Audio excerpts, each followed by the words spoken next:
Kim Chu kaagad na pinagtanggol, patama ni Miss Chris kaagad iniugnay kay Kim Chu.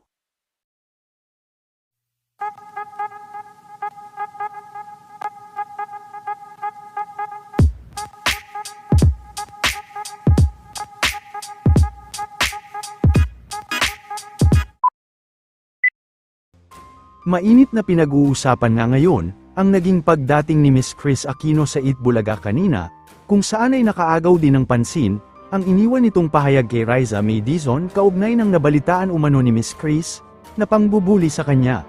Mabilis naman na lumutang ang pangalan ng Showtime host na si Kim Chu, na kaagad naman na itinuro ng ilang mga manunood, na pinatamaan umano ni Miss Chris Aquino.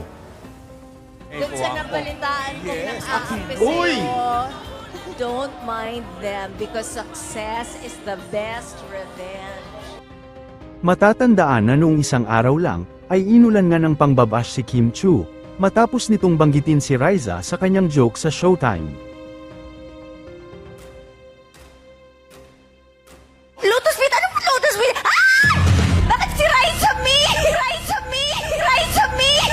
Sa mga komento sa video ni Miss Chris Aquino ay puro si Kim Chu nga ang itinatag at sinasabing pinatamaan umano ni Miss Chris.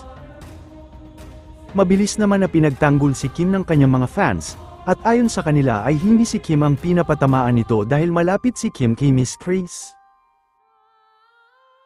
Hindi po si Kim Chu yun, kaibigan ni Miss Chris Aquino yun yung tinutukoy dyan ay yung dating kapitbahay ni Riza na hinamak siya.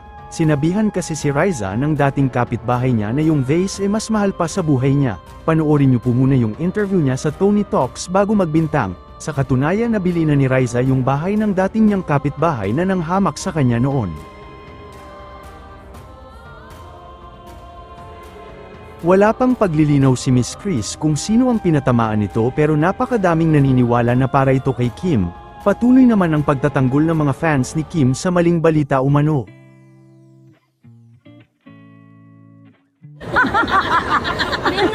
Tinunay ko bang kinamatisan?